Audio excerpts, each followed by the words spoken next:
This is for Palestine, Ramallah, West Bank, Gaza. This is for the child that is searching for an answer. This is not just a war over stolen land. Why do you think little boys are throwing stones at tanks? And we'll never really know how many people are dead. They drop bombs on innocent girls while they sleep in their bed.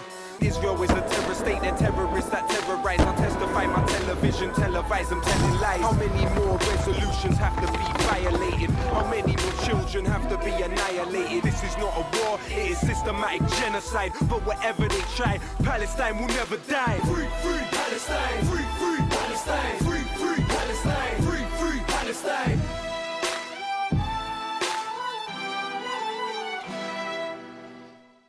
Hello, I'm Chris Williamson, and this is Palestine Declassified, where we investigate the Israeli regime's global war against solidarity with the illegally occupied people of Palestine.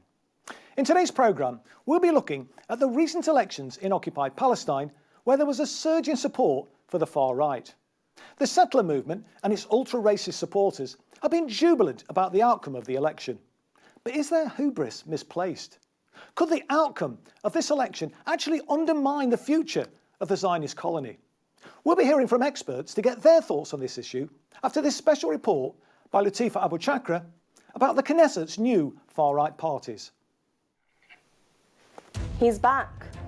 Benjamin Netanyahu, the war criminal, mired in corruption allegations, is back at the helm of the temporary entity.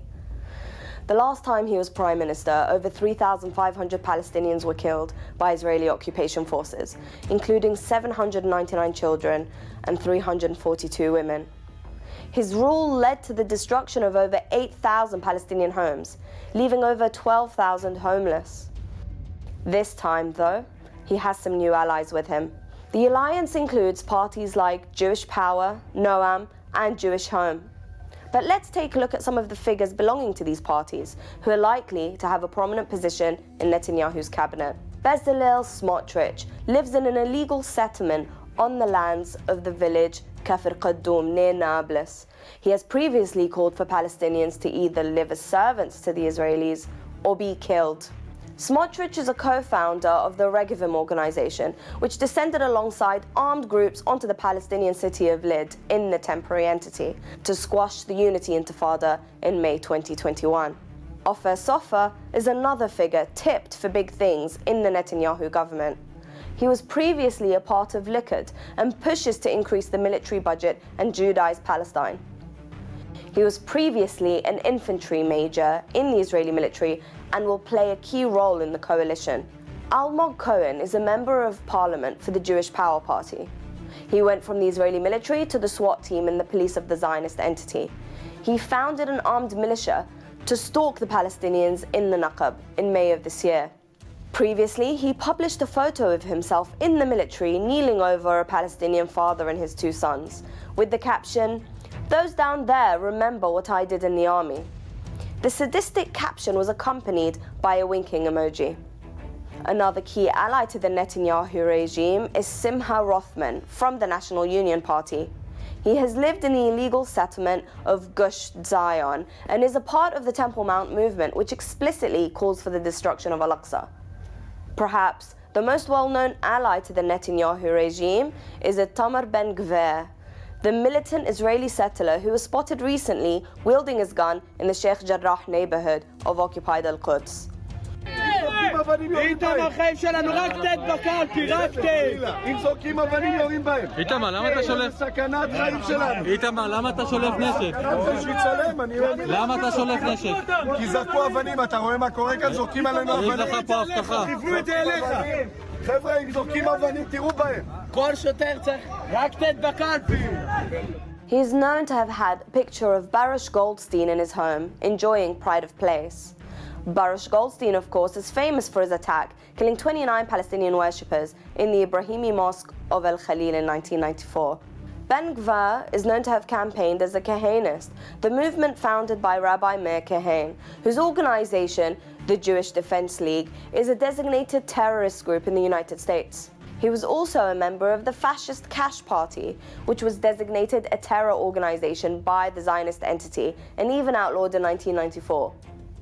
He is now likely to be appointed as public security minister, where he will take charge of the Israeli military, despite being disqualified from enlistment in it because of his political affiliations. Ben-Gvir has even been charged over 50 times in the courts of the temporary entity, so much so that he became a lawyer to defend himself. He has called for the mass deportation of Palestinians and even politicians, which he believes has demonstrated disloyalty to Israel. So, as Zionist fascism escalates in occupied Palestine, so too must the resistance. As always, we're joined by our resident expert, David Miller. Dave is an academic and former professor at Bristol University and a leading British scholarly critic of Israel. David is a co-founder and co-director of the lobbying watchdog Spinwatch. Our guest expert today is Dan Cohen. Dan is the founder of Uncaptured News, which is a multimedia investigative journalism operation. Along with the Grey Zone founder Max Blumenthal, Dan was responsible for the 2018 film Killing Gaza. The film documented Israel's 2014 assault on Gaza during the war and chronicled its horrific aftermath. We recorded his contribution earlier via Skype. Welcome to the show. We asked Dan if he could provide some context on how these far-right tendencies relate to the Kahanist movement. The Kahanist movement can't be seen as some sort of aberration or separate ideological current than Zionism. It is the completely predictable and logical outcome of Zionism, of a settler colonial movement predicated on ethnic cleansing, predicated on exploitation of religious symbols for European nationalism.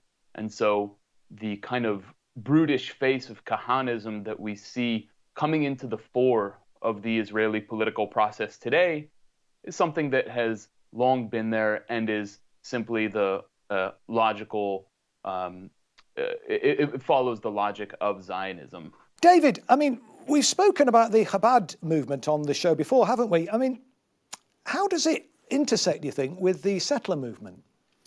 Well, the home of the settler movement, the kind of the cockpit of the settler movement is Hebron. Hebron was a place which was settled initially by the Chabad movement some centuries ago, I mean a long time ago, and they've been there ever since. Even although many of the Jews were pushed out of Hebron after a massacre in 1929.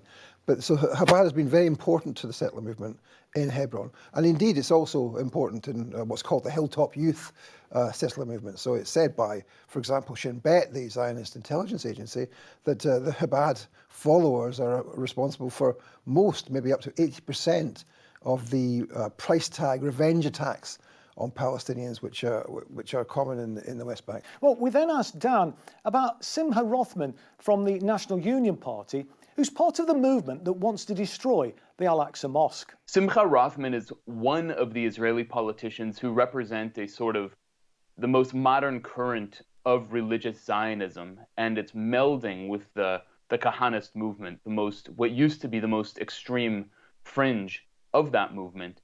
He's one of several politicians that now embody the spearhead of Zionism today.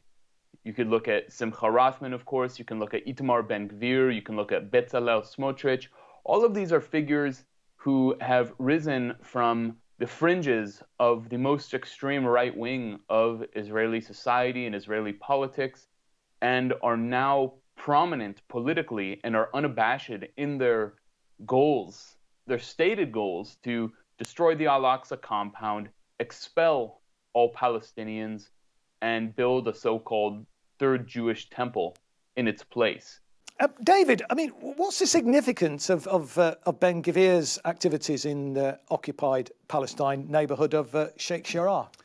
Well, he lives near Hebron, so not near Sheikh Jarrah. I mean, it's 30 miles or so away. But he's been trying to provoke confrontations in Sheikh Jarrah, so he's been trying to set up an office.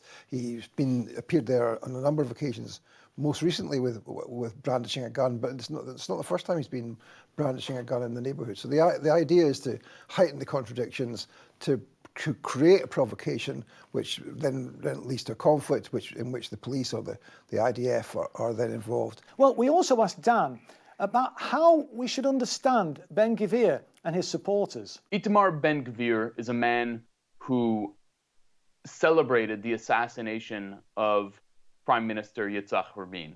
He is on video saying that they stole the emblem off of his vehicle and that they would eventually get to Rabin as well, which, of course, was done. Rabin was assassinated. Itamar Ben-Gvir venerates the mass murderer Baruch Goldstein, who murdered 29 men and boys and injured many others when he opened fire in the Ibrahimi Mosque in Hebron. So he is a man who venerates mass murderers. But what is the fundamental difference between venerating that mass murderer and what mainstream Israeli society does, where you have monuments and streets named after the terrorist groups of the Etzel, Lehi, and Haganah, the pre-state Zionist terror groups that paved the way for the Nakba, the ethnic cleansing in 1948. Those figures committed ethnic cleansings and crimes that were much more severe, frankly, in terms of quantity, than even Baruch Goldstein did in the Ibrahimi Mosque. So, again, Itamar Ben-Gvir cannot be separated from Israeli society and Zionist ideology that he comes from. Well, David, I mean, what do we know about Ben-Gvir's actions around the assassination of the Israeli Prime Minister Yitzhak Rabin? Well, mere days before Rabin was assassinated, and he wasn't even 20 at the time. No. He was involved in stealing a part of the Prime Minister's car and brandishing it on the television and saying, "We got to his car. We can get close to him." It's a kind of a deliberate, definite death threat, effectively, against the Prime Minister. So you can see the kind of waters in which this politician is swimming. He is there to provoke, there to outrage, and he's been, in many of the court cases, he's been involved in defending people who have been involved in really vile ethnic cleansing attacks. So a key example is the Duma attack, where a Palestinian family were burnt to death, including an 18-month-old child. And he, of course, defended the people involved in that, and he's defended many other people who are involved in terrorism, ethnic cleansing, deliberate attacks against Palestinians. So that's his politics. No, indeed. Well, thanks for that. I mean, let's just pause there for a moment to watch this report on the decline of the so-called left in the Zionist entity and what it means for the future of the Zionist colony. The election bringing Benjamin Netanyahu back to power highlights the rightward drift of politics of the entity. As a result, the Zionist so-called left has been totally marginalized, probably terminally. Labour, the party of first Prime Minister David Green, later known as Ben-Gurion, the Polish settler colonists gained only 4 seats, and Meretz, the party of the secular kibbutzim, didn't even make it into parliament. Labour and Meretz won a combined 44% of the vote back in 1992, the year Yitzhak Rabin was elected, and launched the so-called peace process with the Palestinians. It hit 13% in 2009, now it's down to just 7%. Of course, the term left is meaningless in the Zionist entity. The leftist Zionists were at the forefront of the Nakba, the ethnic cleansing of the Palestinians in 1948, and provided the cutting edge of the kibbutz system. Many in the West have wrongly seen the kibbutzim as socialist experiments, but they were always racist endeavors, admitting only Jews and built on stolen Palestinian land. The idea of right versus left blocs in the Knesset is misleading. In fact, when it comes to the Palestinians and the occupation, it is difficult to distinguish the right from the left. It was David Ben-Gurion who, after all, argued directly for the Nakba. We must expel the Arabs and take their places, drive them out. We must do everything to ensure they, the Palestinians, never do return. Today, justification for ethnic cleansing and genocide are rife across the Zionist political spectrum, from the left to the right and the far right. Here are some examples given by the journalist Ben White. I do not think that Arabs want peace. What I want is to be rid of them and to maintain a Jewish majority in the land of Israel. Only the strong winds and parts of Gaza were sent back to the Stone Age. I'm happy to be a fascist. Israel is the nation-state of the Jewish people and them alone. None of these statements were made by fascist right associated with Ben-Gvir and the other newly elected parties. As the politics of the temporary Zionist entity surges to the right, the end of the Zionist dream is increasingly in sight. Zionism is crumbling from within as it moves ever closer to a new fascism. The Zionists are not a trustworthy or reasonable partner for peace. Even collaborator Abbas of the Palestinian Authority has come to this conclusion. The only option for the Palestinians is liberation. The power of organized Zionism must be broken. The resistance is poised to play its role in destroying Zionism from the outside. David, that film there we just watched was quite revealing. I wonder whether you could say a little bit more about your opinion about the decline of the so-called left in Israel. And also, can you say a word or two about the kibbutz movement? Because, many people in the UK left seem to think that it's been a genuine experiment in socialism. So just give us your thoughts on those 2 points, would you? Well, I think the decline of the left is something which has happened not just as a result of the politics of the Zionist entity, but because of the structure of colonization. They have to move towards the right, because the logic of the system is that they have to move towards ending the existence of the Palestinians. That's what the settled colonization of Palestine means. So that's the structural reason why the left really has to decline if they are to carry out their dreams of getting rid of the Arabs. But on the kibbutzim thing, well, it was the left which started up the whole state of Israel, really. The main military force, the Haganah, was from the left. The right-wing revisionist Zionist terror groups were minorities at that stage. The kibbutzim was the kind of cutting edge. The right were kept out of the kibbutzim because they believed in private property. And it was the left who believed in communal living, who were the cutting edge of that, because then it could seem like they all had a stake in this, and they could expel Arab labour. So from the very, very beginning, the kibbutzim were Jews only, and the purpose of them being leftist, in inverted commas, was so that they wouldn't have to employ Palestinians. And there we had apartheid from the very, very beginning, coming through the left, not from the right, not from the revisionists, but from the left. And that's the key thing that people mistake people make. Of course, Tony Benn, you saw that in the film, they're doing an introduction, a forward to that book on the kibbutz, and that was one of the most left-wing kibbutzim that existed, run by a group called Hashoma Hatzair, which still exists. Of course, Tony Benn later, in later life, became very critical of Israel. But back in the day, he was one of the people who was signed up to that idea that this is a socialist experiment. Never was. Well, we asked Dan about the difference between the notionally left-of-centre political parties in Israel, like Labour and Meretz, compared to self-styled centrists, Likud, and far-right political parties. There is no fundamental difference between the so-called left-wing, the so-called centrist, and the so-called right-wing parties in Israel. They are all Zionists, meaning they believe in colonizing the land of Palestine and maintaining its indigenous residents as, at best, second-class citizens, or people to be expelled and killed. The only difference is in terms of how they see fit to carry out this project.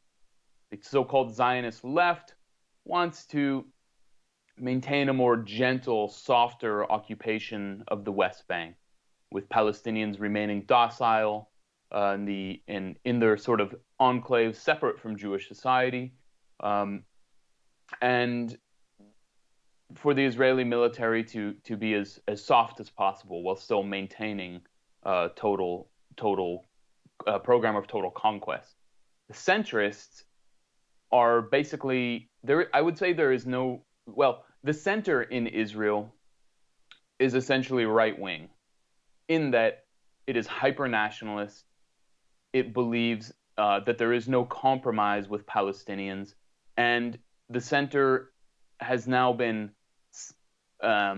joined by the far right. It has been sucked into the far right because of the so-called left's hypocrisy. The left in Israel has long said, let us just maintain this project. We'll be in conflict with the Palestinians and we'll just use the military when we need to. But that reeks of hypocrisy for the Israeli right, for the Israeli masses. Why should we be in conflict forever? Why should we deal with suicide bombings or whatever kind of attacks on soldiers and citizens alike? Let's end this. And so they have come to basically agree with the hardcore Israeli right wing that says full ethnic cleansing, full conquest, dismantle the Palestinian Authority, which collaborates with Israel to repress Palestinian resistance, and let's not be hypocrites. David, what's the background to the radical settler movement that's centred in Hebron? Well, the radical settler movement is dedicated to taking more and more territory from the Palestinians. In Hebron, in particular, there's been a historical dispute going back, not almost a century now, over the Ibrahimi Mosque, which is also known to the Zionists as the Cave of the Patriarchs, and this is supposed to be where Abraham and his relatives are buried. So this used to be simply a mosque for Muslims, but it's been, for some years now, it's been a joint use facility, if you like. So it's half a synagogue and half a mosque, and there's a massive conflict there over that. Of course, they, just like in Al-Quds, they want to take over Al-Aqsa, they want to take over the Ibrahimi Mosque. Now, there are something like 20 or 30,000 Palestinians in Hebron, and only a much smaller number of settlers. So it's a really focused conflict, and it's been a focused conflict for a very long time, in particular starting in '67 when some of the Zionists, the settlers, came back to Hebron after they'd been expelled in 1929. Well, we also asked Dan where he thought Zionism was actually heading. Zionism is reaching its logical conclusion. The hypocrisy of the establishment, of wanting to live a sort of European bourgeois lifestyle, well, the masses are sent to fight in the army, and then to come back and live in a kind of neoliberal hellscape where they have no possibility of advancing economically, where they are in a permanent underclass. That has created a gigantic opportunity for the Israeli right to come in and say, no, let's end this. Let's end the conflict with the Palestinians, not by making a genuine peace, which is, of course, what any genuine left would do, but with the Israeli rights program is to finish the job, is to finish 1948, is to finish 1967, and expel all Palestinians from the land, and even the Kahanists, the real ideological force of Israeli society today, not only wants to conquer, not only wants to ethnically cleanse all of Palestine, but even beyond its borders, into Lebanon and Syria, beyond the Golan Heights even, into Jordan, into Egypt. David, what's the future, do you think, of the Zionist entity, given this continuing move to the right? Well, I think that the structural answer to that question is that it's the same future as every settler colony. Settler colonies either have to, first of all, exterminate the natives, or they have to be broken and defeated. And that's the history of every settler colony, in the US, in Australia, in New Zealand, and indeed in the north of Ireland, where we're in an intermediate case. So the tendency has to be for them, and this is why we see the radical settler movement, they've got to destroy the natives. They've either got to expel all the Arabs or kill them. Yeah. And if they can't do that, that will only be because they are defeated. There are no alternatives. There's no meaningful peace process that can come in between those two alternatives. But as we've seen, the whole of the movement, political movement in occupied Palestine is to one of those two alternatives. Either finally the defeat of the Palestinians and the Arabs being expelled from the territory altogether, or liberation. Well, I'm afraid we're out of time today. I hope you found the programme informative. Thanks to our guests, Dan Cohen, and our resident expert, Professor David Miller. And thank you, our viewers, for joining us today. The show's now available on Rumble, and our back catalogue is being uploaded to Rumble as well. You can also follow the show on social media. And we'll be back next week with more investigations and analysis on Palestine Declassified. So, until next time, this is Chris Williamson saying bye for now.